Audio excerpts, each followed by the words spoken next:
It's Friday, June the 30th, 2023.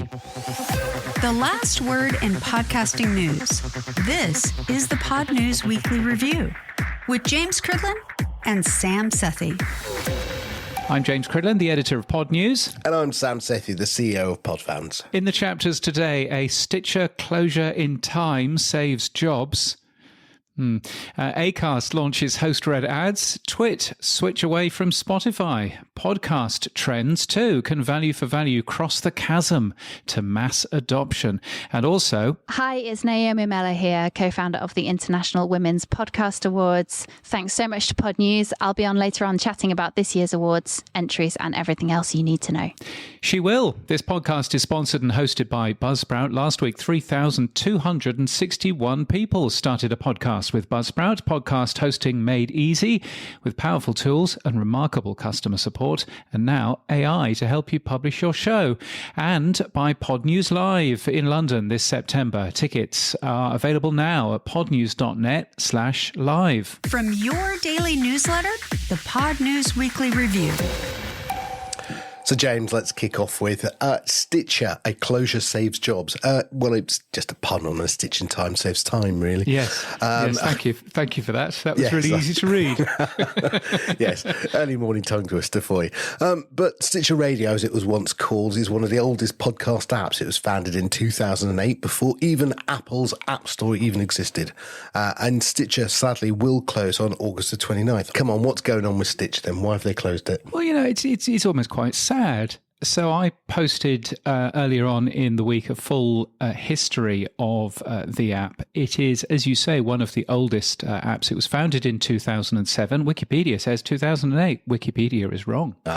So one of the things that I've unearthed is a demo of Stitcher Radio, as it was called when it launched, running in a web browser in July 2008. That's before the Apple App Store. Hi.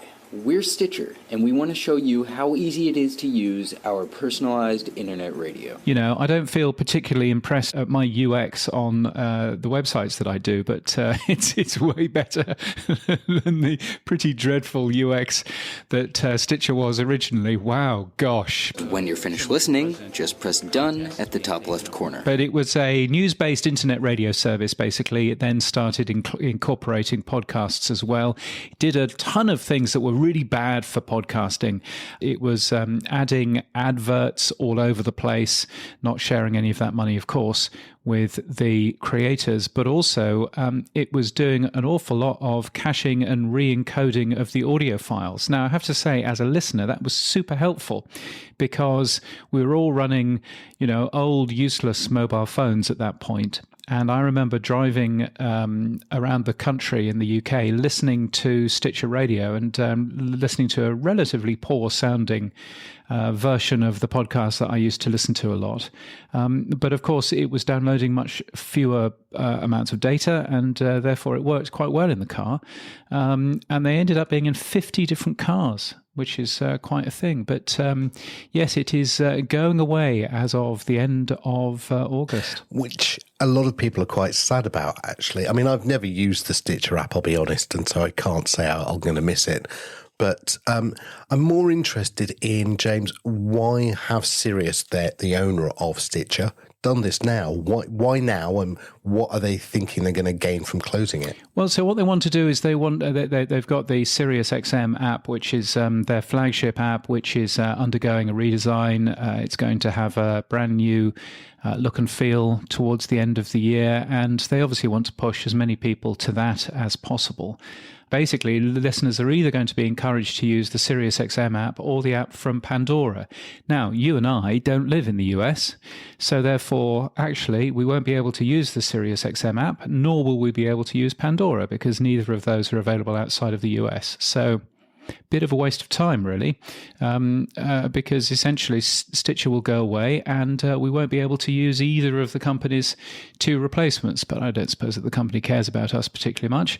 There's no job losses here. The people who were working on the Stitcher app are now working on the Sirius XM app, so that kind of makes a bit of sense. The Stitcher name won't go away, and in fact, there's a new podcast coming out in just a couple of weeks Better Tomorrow with Hannah Brown. And that is from Stitcher Studios with a Stitcher logo on it. So the Stitcher brand doesn't go away. It's still being used for the Stitcher Studios stuff. But in terms of a podcast app, yes, it's gone. Well, I have reached out to Brad Smith, who used to head up Simplecast, who's now heading up much of the work at Sirius XM. And hopefully he'll be on the show next week as well. It'd be good if he was, yeah. We can find out what they really want to do with it then.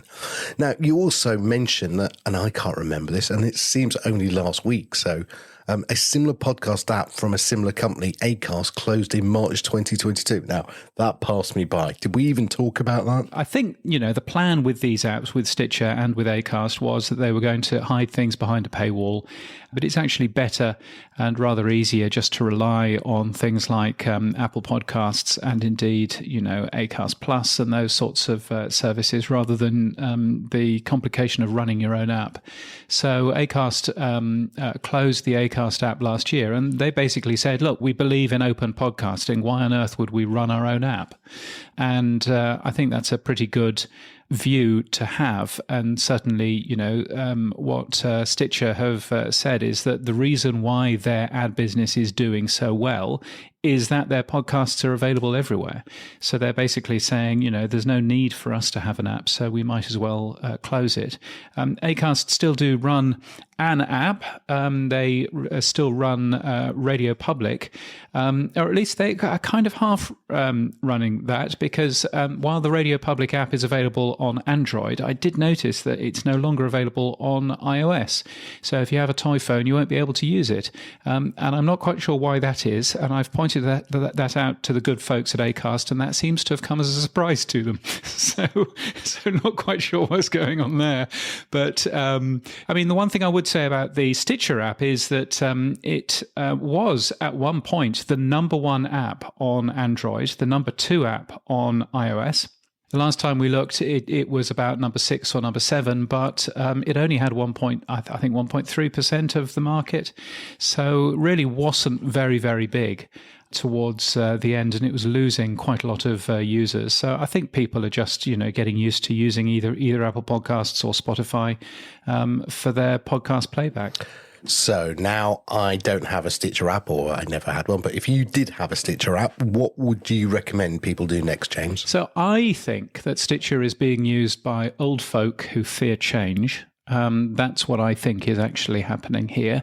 And so my advice to any podcaster is if you have a sensible amount of people listening to your show on Stitcher, then you should probably say something in your show, and you should probably help those listeners to find out a new podcast app that they might want to download and use. Now, obviously, there's lots of new podcast apps at podnews.net/new podcast apps.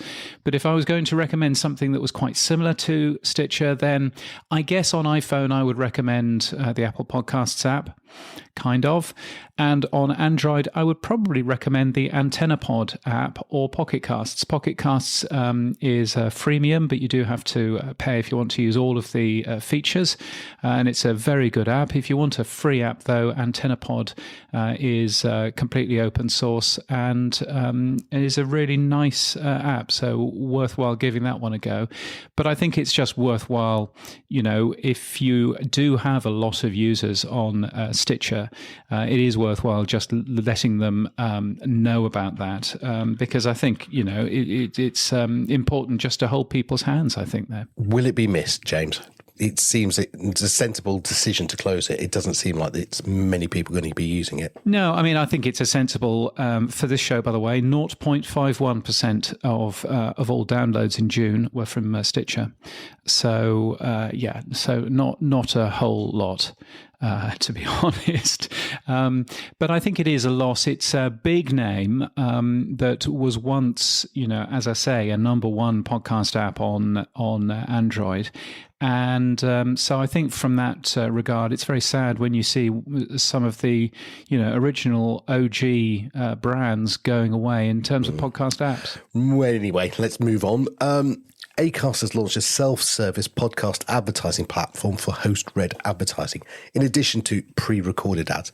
The tool also includes AI-driven tools to help advertisers discover new podcasts to advertise with.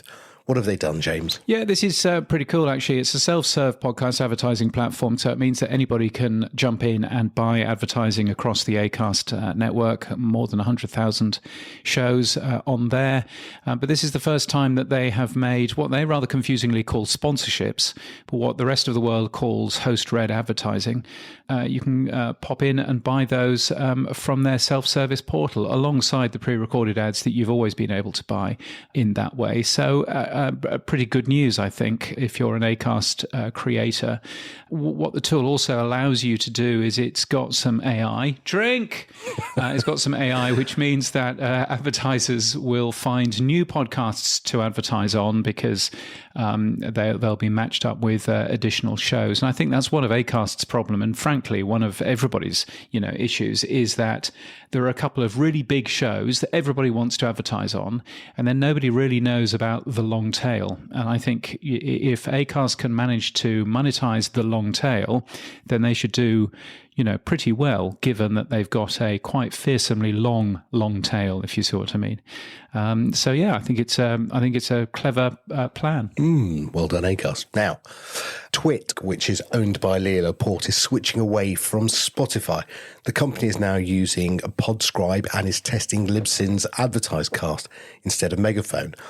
They say AdvertiseCast has a higher fill rate, plus we hope to partner with them on the host-read ad side of the business, says Lisa Laporte. Now, she's the CEO of Twit. This Week in Tech is, I think, what it stands for. Yes. I wonder if Twit would be better off partnering with Acast's new host-read ads. But hey, why have they moved away from Spotify, and why have they started looking at Libsyn? Well, it's interesting because they've moved away from Spotify in terms of attribution. They're not using Spotify's tools anymore. They're now using Buzzsprout, and they've moved away from Spotify. Instead of using Megaphone, using Libsyn's AdvertiseCast. They have been testing a bunch of different dynamic ad insertion tools. And an AdvertiseCast appears to be the one that they've ended up going with. So it's, again, another one of the OGs. Leo Laporte has been doing podcasts since podcasts were brand new. And, so always interesting seeing Lisa Laporte, jumping in and saying, we're using this particular company and this is why. I do listen to some of Leo's shows. I mean, This Week in Google is one that I do listen to. And he is really struggling with advertising. I mean, he says it every week. Hopefully this will keep them afloat, because it does sound like they are struggling big time. Yeah, and they have made a couple of closures to shows quite recently as well. I mean, there's no doubt that advertising at the moment is quite, is in a difficult place. And I think part of that is that certain sections of the press are just pouring doom and gloom over the podcast industry. I mean, the closure of Stitcher has been taken by some of the press as being, the world is collapsing, the ceiling is falling in, and I'm really not sure that I'm seeing that. Yes, Spotify is changing a few things. Yes, there are some changes in strategy, and yes, advertising is having a hard time, but it's not, the end of the world. And I think, another friend of the show, Elsie Escobar, was saying this on Twitter, that it's really all of these changes at places like Spotify and Stitcher and everything else are almost irrelevant for the majority of individual podcasters who are just continuing on. So, I think we have to be careful how we report all of this. Well, let's talk about reporting all of this, because I'm going to go through some podcast trends that have been occurring and just sort of get your take on it, James. Now, former head of Spotify's podcast, Max Cutler, spoke to the Founder magazine recently about what's next in podcasting. And it appears he gently criticised Spotify. It's a mistake to go after Hollywood talent, and discussing the slowness of decisions at the company. Okay, well, that's one way. But the thing that did jump out to me was he said that shows that are resourceful rather than entertaining are what's next. I didn't understand what he meant by resourceful. I think he's basically saying that the future is daily news podcasts rather than humorous Hollywood celebrities talking to their mates, and so stuff that actually informs as well as entertains. I think that's what he was saying, but I thought it was an interesting thing to see him basically stand up and say we shouldn't have gone after Hollywood talent. Or rather, he didn't quite say that. He said it's a mistake to go after Hollywood talent, but obviously that's what Spotify did. So therefore, it's very clearly he's having a pop at Don Ostroff and that sort of thing. Well, looking at some other trends, podcast ad monetization company Audioboom issued a profit warning. Shares fell over 27%. The company has adjusted the approach taken to calculating its minimum guarantee offers for podcast partners. Now, Audioboom seem to be doing well. Is this a worry as well? Yeah, I think Audioboom is seeing, just like everybody else is, a bit of difficulty, a bit of softness when it comes to podcast advertising, is I believe the phrase that people go with. Clearly, they have felt the need to issue a warning about the amount of money that is coming in. They do say that they will, continue. They're doing very well, and they've got lots of positive numbers in there. It's just that their revenue is going to be lower than they previously thought, and I suppose, that is of course what's spooked the market there, down 27% overnight for their shares. And Eric Newsom ended up saying something.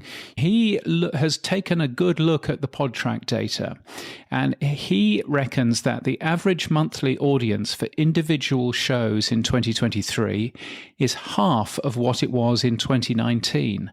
And total downloads are down, he says. Now, he's quoting PodTrack data. It looks as if he's only quoting February's PodTrack data year on year.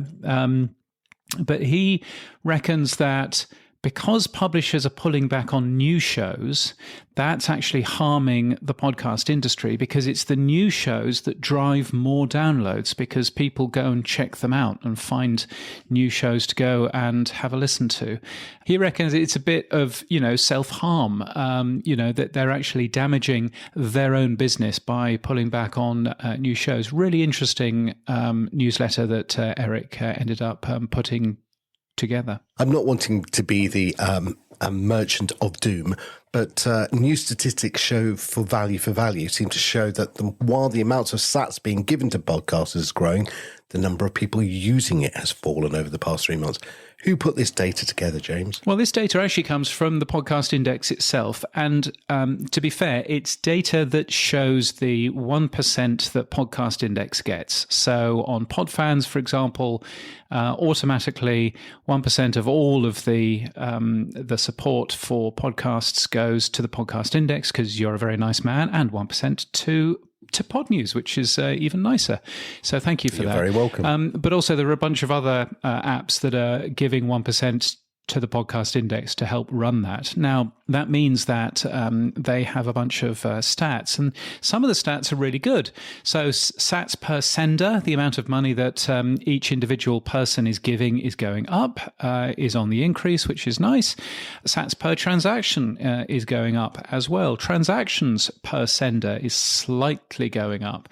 But that's all very well if you've got lots of people giving those payments. But unfortunately, the daily unique sender numbers are going down. Now, they're going down slightly. They're down from about, 430-ish to about, 350, I would guess, looking at this graph, per day. So, the numbers were never particularly high anyway. But actually seeing those numbers going down is a little bit of a concern, I think. And I think just worthwhile at least raising the alarm that the amount of people using this is going down, and we should probably be aware of that. What do you think in terms of that? Because you're kind of staking your future in terms of the Podfans platform on Sats and that form of support. I'm not worried at all, actually. This trend reminds me of the early days of Amazon. I don't know if you remember, James, you'd go onto Amazon, you'd put stuff into a basket. There was a low level of trust. You'd ring up a call center, you'd give them your credit card number, and eventually people did move across to the idea of putting their credit card online, and then one click came, and now no one thinks about it. And the size of the basket will increase, which is what Amazon found. And I think what the trend that I took was the size of the value of the amount paid in Sats is increasing. So people are going, we've seen it ourselves. Did you get my Sat? 1 Sat sent, right? Because the worry was that, he's going to empty the bank account and they're going to have to remortgage. And we now see, look, I listen to, and you do as well, Friday Night with Adam and Dave, and the numbers in there, they hit over 1 million Sats in a show a couple of weeks ago. And I think they're regularly getting close to that. So those people that are comfortable with the whole model of value for value and paying in Sats are beginning to increase their amounts. Those that are still early adopters are, some people are going, I don't know if I want to bother. And I think the real irony here is that we haven't sold the value of what Sats are. I know Adam thinks we don't need to market this, but, the fact it's peer-to-peer, the fact that it's instant, the fact there's no fees, there's no advertising, no subscriptions required. Again, those sorts of values that give V for V the differentiator between the current ways of monetizing, which are ad-driven, sponsor-driven. We've just talked about host-read ads, and then of course subscriptions, which I don't think really work personally. So I think it's a time where apps like mine haven't really hit the market. Fountain's doing brilliantly. I think Podverse, Podfriend are still putting all the features in like ourselves. So I think we are not at full pace. I think we are behind the curve in terms of where I think we'll be in 6 or 12 months. So no, I'm not worried. Otherwise I wouldn't be starting a business. But having said that, I do think we as an industry on the open side or just the podcasting side that use this need to do a better job of explaining to non-techs really what's going on. So, in the Crossing the Chasm, the famous Geoffrey Moore book, I think we are the visionaries with the early adopters and the early majority, those pragmatists that we need to bring on next. I don't know if we are bringing them on, and that's the problem. I would say this, and you'll never hear me say it normally, but I was thinking about it. When I was at Netscape and we were trying to bring the browser through, and, look, it's HTTP, it's a URL, and people didn't understand. In fact, it was Microsoft including the browser in the operating system and not having to get a disk from AOL or try and find it on the front cover of a PC magazine and load up your browser. That actually crossed the chasm for browsing. And I wonder with Spotify, because it won't be Apple, will they, with their fixed revenue model that's not working, their pricing model is awful, they're not profitable, they're going to have to change.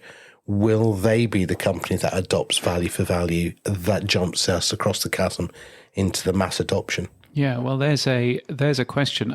Interestingly, John Spurlock brought out some numbers, which I'm hoping to do a story on over the next couple of days from OP3, from the Open Prefix Project.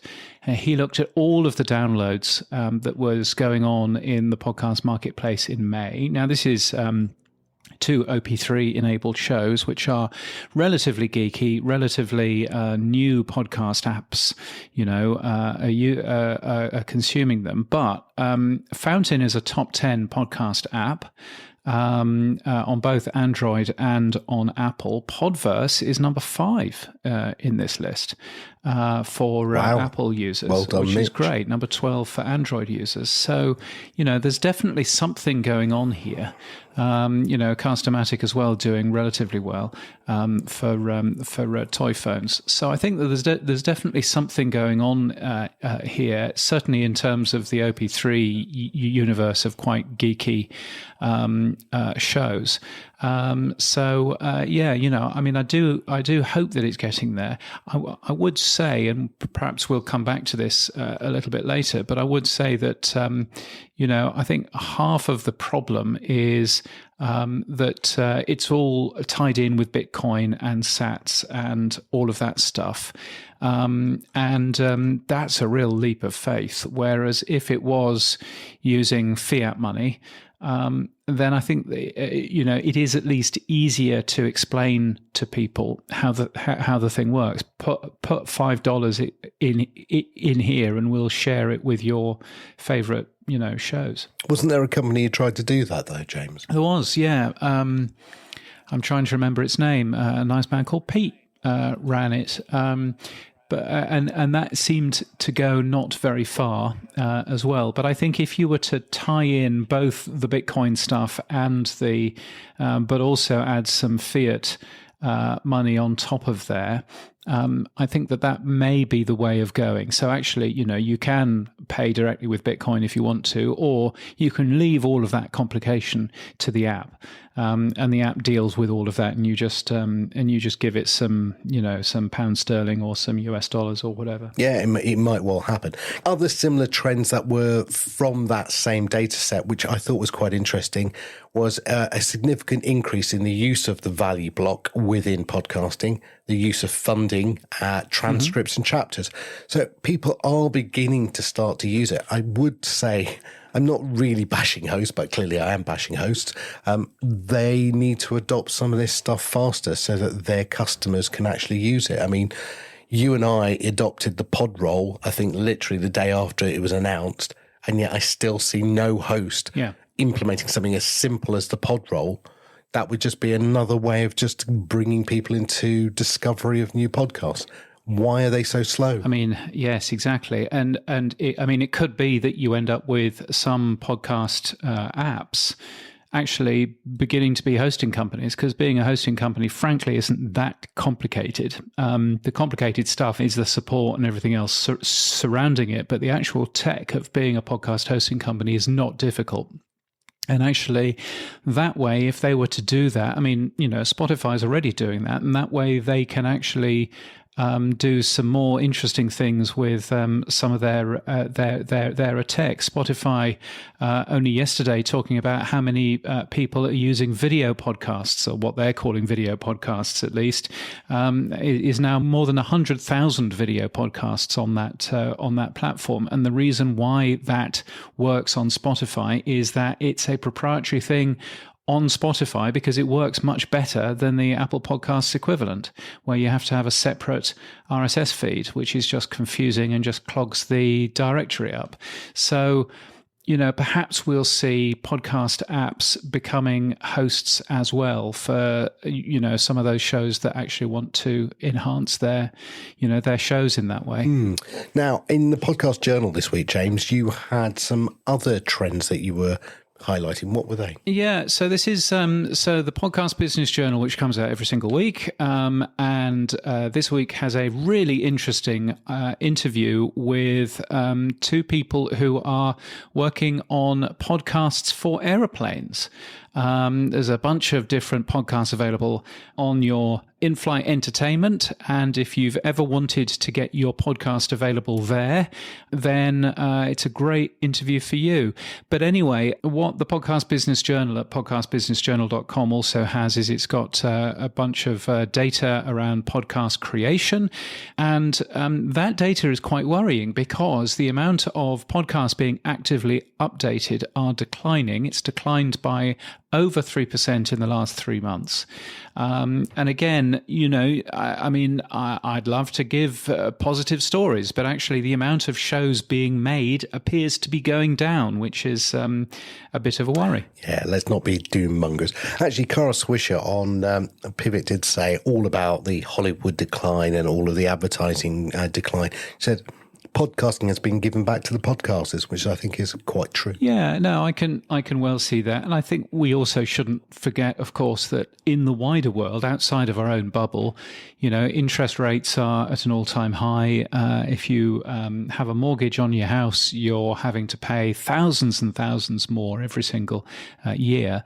And that's, having a real impact. Plus, of course, the inflation in terms of food, pricing, and everything else. It could just be that there's no fundamental issue with podcasting here, but it could just be that actually the rest of the world is having a bit of a hard time of it right now. And perhaps that's part of the plan. Well, talking about the rest of the world, let's have a zip around the rest of the world. Now, in your backyard, it says here, Australia leads the world when it comes to podcast listening. Come on, James. Edison Research Infinite Dial 2023 Australia study. Little bit sort of skewed, or is that true? No, that's entirely true. What I like about the Edison Research Infinite Dial is that it's the gold standard data that is comparable, deliberately made comparable between individual countries.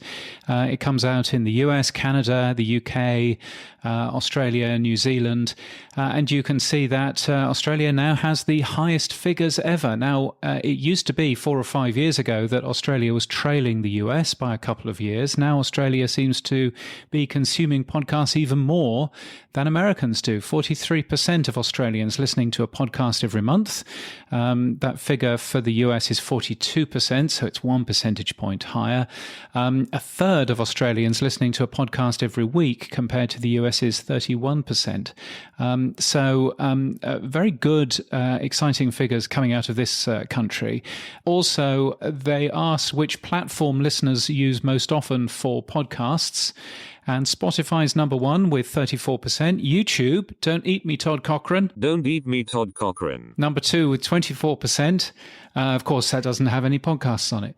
And Apple Podcasts, number 3 with 11%. So, interesting seeing that. And obviously, Apple Podcasts is always going to do particularly badly in these numbers because they unaccountably don't have an Android app.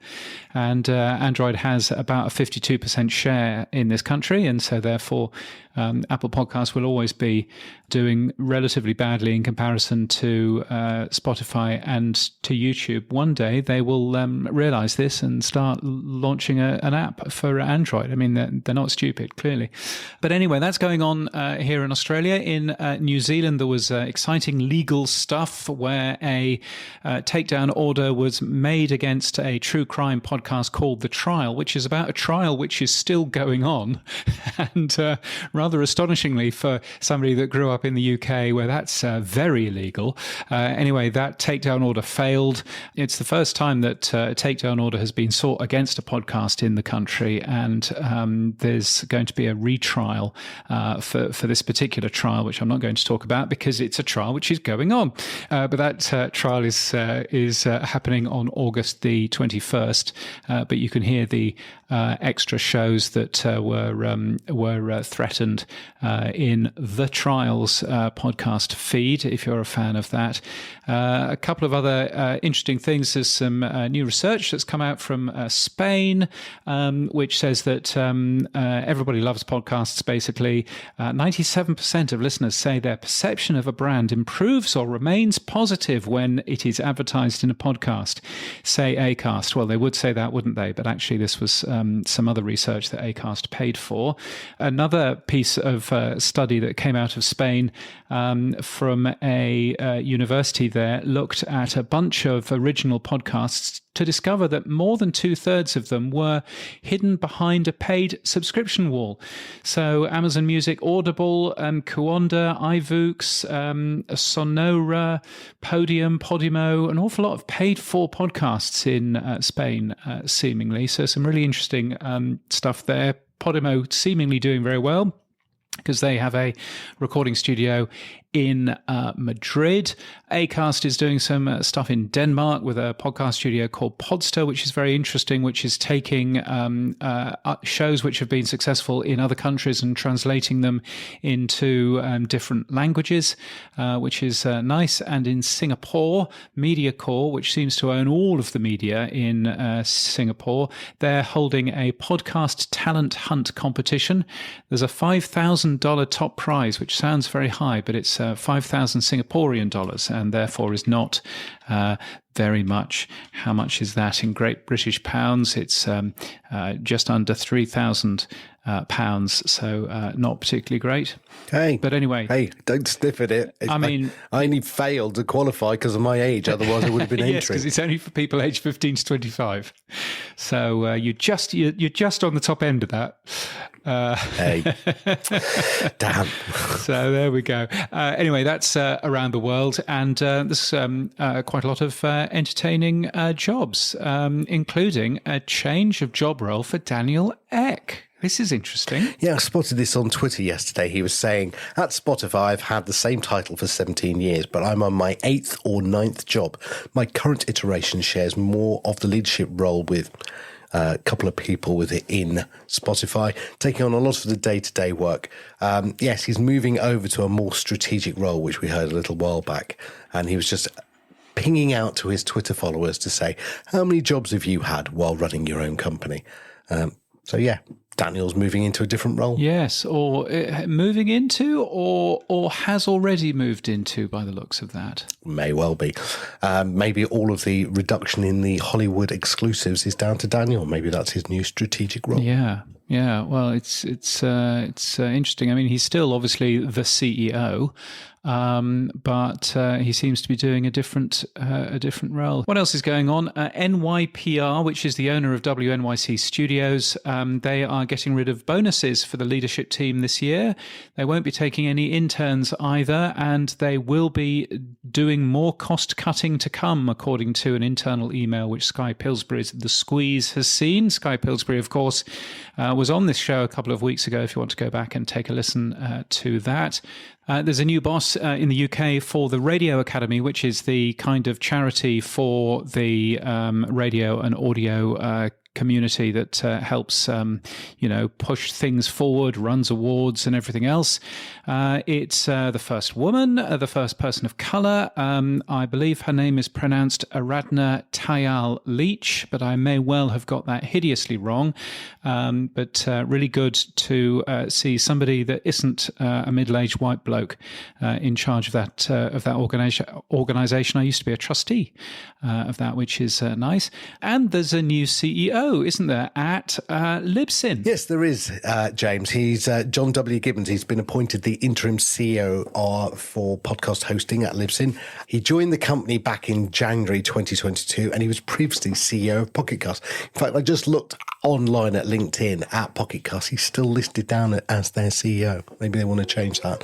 But anyway, it takes over from Bradley Turpak, who will remain with the company.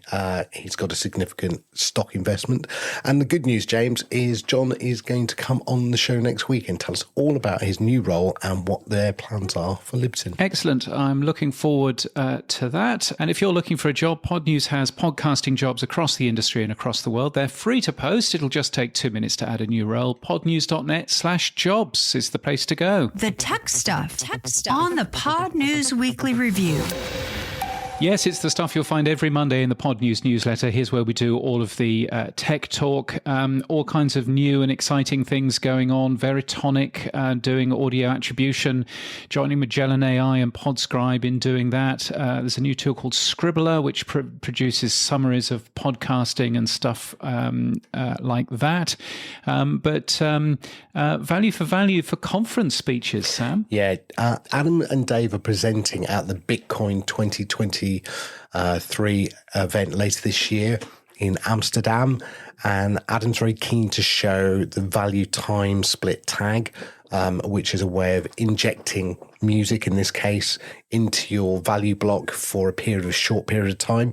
And Stephen Bell's done something very clever, because Adam was talking about, well, if you could do that, an injection for a musician into a show when you're running it live, could you do something like having people on stage who happen to be the guest and the hosts, and then you could, basically any sats coming in for that live presentation could be split to the guest.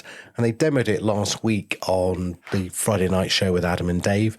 And Stephen B, I think, absolutely blew Adam's mind away because he was using something called the split kit, which he's developed to actually change who was getting the money in real time based on who was talking. So, yeah, that's what they're working on. A little bit beyond my brain cell there, but yeah, it sounds like it'll be a very interesting demo anyway. Yes, it's impressive that. So, so that's going on. And also, shall we have a look at some awards coming up? Indeed. Yes, let's do that. The second annual Signal Awards, you've got today to enter.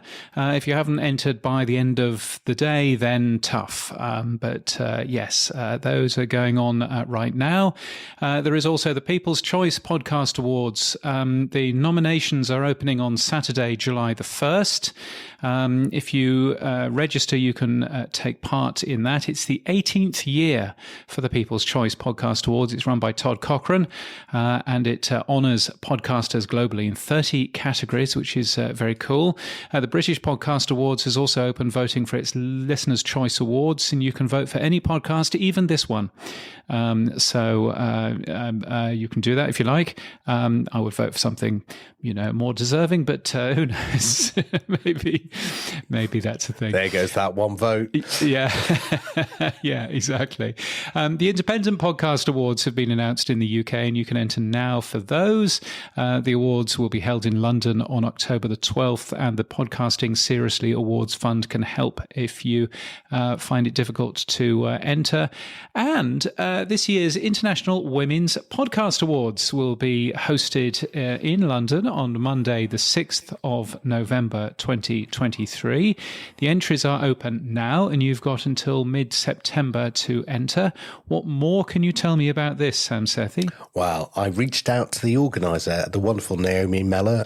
She was up at our Manchester event, and I asked Naomi why she felt they needed a specific Women's Podcast Awards. So this is the third year of the International Women's Podcast Awards, which aims to encourage women and people of diverse genders across the industry from all over the world to have their work judged and brought forward either by themselves or by other people. And we opened the entries on Monday of this week, which was the 26th of June. We've had a flood in already, which is really wonderful. I have been perennially surprised, but also delighted about how many entries we had in year 1 and year 2. And this is year 3. So yeah, we're pretty happy, and we are really looking forward to hearing what people have been producing over the last year, both as hosts and behind the scenes as writers, editors, producers, etc. as well. Now, when does the entry close? When have people got time to enter this award? So although we are global, we are very aware of school summer holidays. A lot of people who are entered into the awards have childcare responsibilities of various types. And at the moment, we are looking forward to the school summer holidays in Europe. The States and Canada have already had their summer holidays in swing. And so for that reason, we are open for quite a while until Friday, the 22nd of September, to facilitate people working around time off for childcare, etc. And also some people just need a bit of downtime over the summer. We know that a lot of people in the UK go away in August and they just want to have a bit of nice time off. So yeah, we've got that going. So Friday the 22nd of September is the date that you need to think about. And what is, just as a quick reminder, what is the actual day of the event then? So the actual event is happening on Monday, the 6th of November. There's a live event in London, and we also have a global live stream for anyone who can't join us in person but would like to come to the awards as well. Now, why do you need an International Women's Podcast Award? Aren't there enough awards? There's the Ambies, the Brits, there's the Irish Podcast Awards. Why specifically a Women's Podcast Award? So I started this in 2021, and I first had the idea during the pandemic. I'd come out of another industry and have a background working in sports, amongst other things. And there has been a lot of work to try and level the playing fields, I guess, in a lot of other industries. And I was really aware of the British Podcast Awards and all the really good work that both Matt and Matt have done there, and of lots of other awards internationally. But it felt that there wasn't a single central place where women and people of diverse genders could have their work celebrated in particular. And it just made sense to me at the time that we're a huge worldwide family in podcasting. I know, Sam, that you really like the idea of podcasting remaining a really strong community. I do as well. And I think allowing people to put themselves forward within that community, even if they haven't had 5 million downloads or have got 60,000 Instagram followers or whatever, we really celebrate the work that people are doing and the moment of audio brilliance that they've created. And I wanted to make something that was really accessible, really friendly, really welcoming, and quite honestly was for people who didn't think that was the kind of thing that they were into. And I really love the fact that every year people come forward and say, I've never entered an awards before, but I've put myself forward this year. That's a great idea because, again, those big awards tend to be given to the big companies, and the people who put as much time or energy into it but don't have the budgets don't get recognised. So, Naomi, if I wanted to enter, clearly I'm the wrong gender, but if a person wanted to enter of a female nature, is there any support? Because it can get quite expensive entering awards. Yeah, definitely. So we've been really lucky with the last couple of years and again this year, the Podcasting Seriously Fund, which a lot of your listeners will be aware of, well, that supports independent podcasters in Canada, the US, Australia and the UK, particularly people of colour, queer, trans creators, and that allows people to reclaim awards entry fees of up to $200 a time. It's an amazing fund that's backed by quite a lot of big organisations in North America, and we've been really fortunate to have that not just for our awards but for lots of different awards across the globe. And I would definitely encourage people to have a look at that. It's on podcastingseriously.com and is run by an incredible woman who does so much work behind the scenes. Last year we were really fortunate that Amazon Music and Wondery backed us with a bursary fund to allow people to have tickets who wouldn't have been able to otherwise attend, both online and in person. This year, we're looking to extend that out so that we can provide tickets again where costs are a barrier, because we understand that even if you're based in the UK, getting yourself to London on a train or by car or whatever, and then getting a hotel if you need one, it turns into a really costly business, and we're really aware of that.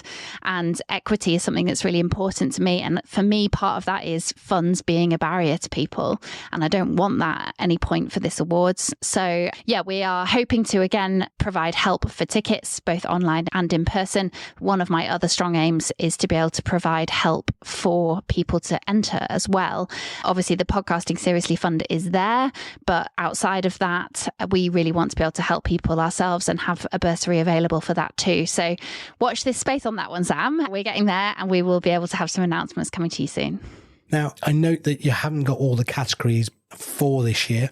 The category shortlist will be out in October. What are some of the categories that you might be looking to have for the awards?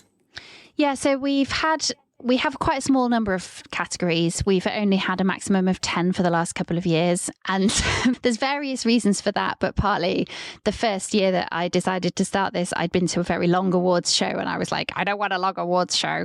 And so we've all been to those. Yeah, exactly. Yeah. It wasn't in the podcasting industry, I'm just going to say now. But I had been to something with the job that I was in at the time. And it was a great evening, but it was very, very, very long.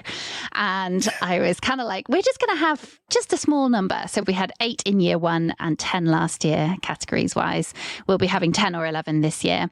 And the categories will be roughly the same as last year. So what we reward, I mentioned briefly previously, is moments of audio brilliance. So we are not super interested in how many downloads you've had or how many social media followers you have. As I said, what we're interested in is this moment of audio that you are going to submit. And the reason that we came up with that in the beginning was because I just kept having these little intimate moments walking along, listening to a podcast, or doing something in my house, listening to a podcast, where I was like, oh, I have to tell somebody about this. I have to tell X person about what I've just heard, or I was still thinking about it hours later, or still laughing to myself, or whatever it was.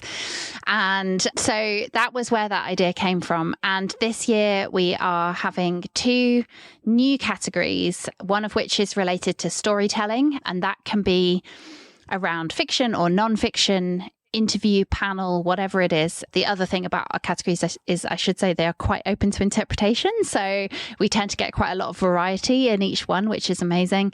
So there's storytelling, and the other one, which I am delighted we are putting on this year, is for podcasts in a language other than English.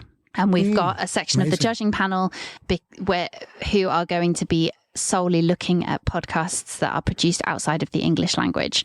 They will come with a transcript in English for people to be able to read alongside whilst they listen. But we know that there is so much incredible work out there happening, which for those of us who, I'm slightly ashamed to say, don't speak other languages well enough to be able to listen to something, then I really want to be able to discover and to really help to celebrate those shows as well. Can I just say, Jurgen Klopp, the Liverpool manager, learnt to speak English by watching editions of Friends. There you go. Yeah. So maybe we should all listen to other foreign language podcasts with subtitles on and try and learn. Maybe that's our way forward. I think that's not a bad one. And I've got friends who have really helped their learning of other languages by watching TV shows. Friends seems to be a common one. A couple of other people have told me about various kids shows that they've watched, cartoons, etc. But I think there is a future there for podcasts. If anyone out there can subtitle shows for people to listen to, I think there's a really good niche market there, I think, personally. But it's very exciting, and we're delighted to be able to extend that open to just a really wider number of countries and a wider area of the world. We've got some fantastic contacts in some really varied and brilliant locations in the podcasting community, and they have been incredible about saying, well, you know, there's this one language, but there's also X number of dialects that go along with that, and I think that's incredibly exciting. Now, look, assuming, because you did mention there was a panel of judges, and this is my last question, that you're not going to be the sole judge, who else have you got enlisted to help you? So we do have a large panel of judges, and the reason for that is that we don't judge anything internally or shortlist anything internally. So I always love to say to people, it's nothing to do with me, you know, submit your entry, but then I don't get to decide who is shortlisted, which is a great relief to everyone, I'm sure, but also allows me to have a degree of independence, which is brilliant. We have judges from across the world. They come from both within the industry and without. We have been incredibly lucky that we've been supported by a lot of quite large organizations from within the podcast realm previously. And we've had judges coming from places like PRX, Tink Media, Acast, Podbean, you name it, we've been there, Broccoli. There's so many people out there, and I have put out calls for judges once or twice. We've invited people. I would expect to have somewhere between probably 50 and 60 this year. So yeah, we're very lucky. And that means that we can say to everyone who enters that your podcast will be heard by ears who are independent, and that's very important to me. I don't really feel that I should be the person deciding anything, because I'm not the judge. I'm just the person that organises this. Well done. Quick reminder then. So you can enter for the awards now. Closure of the awards entry is on Friday, the 22nd of September. The actual awards ceremony is in London at the Conduit on Monday, the 6th of November. And keep your eyes and ears out for further news about sponsors and the bursary. And definitely. I'm sure you'll be talking more about other things before that date as well.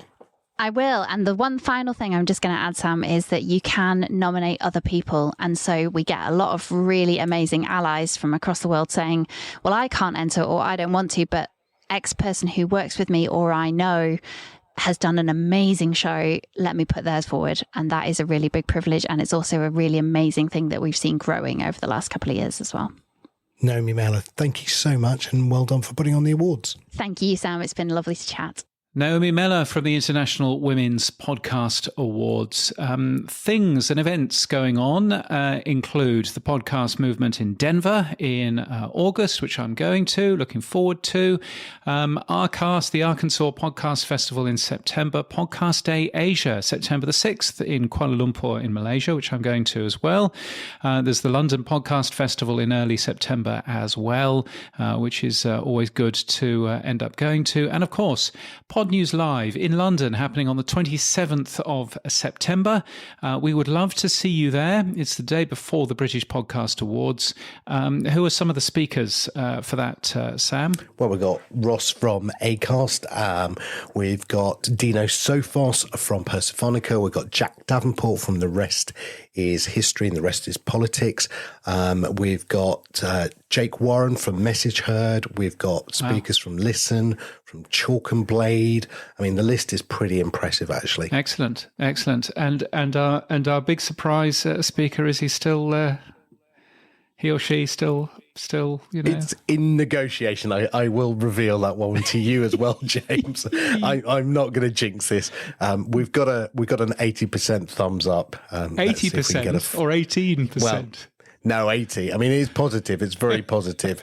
There's diaries being shuffled as we speak. But if I can pull this one off, yeah, I'll be very chuffed. Yeah. Well, anyway, you can get your tickets for this event.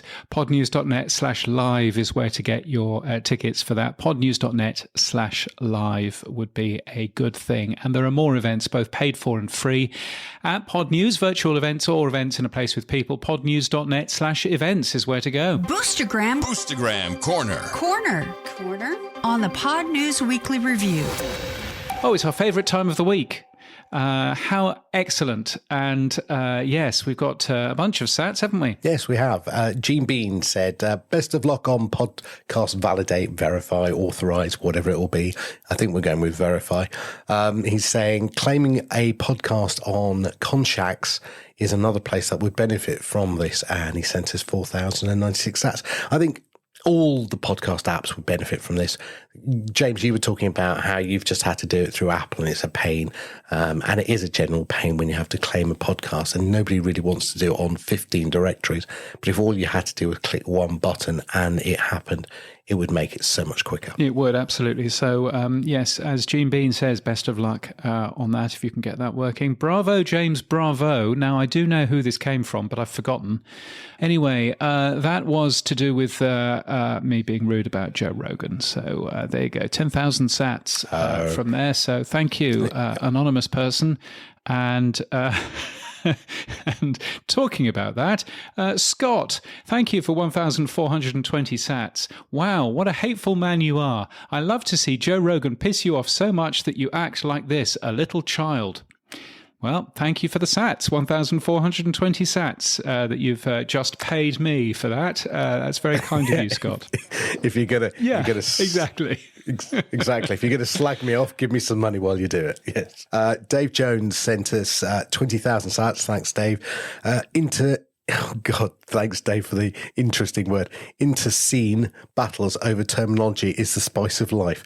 Okay, I need to look up what that word means, James. I think it's internecine, internecine battles.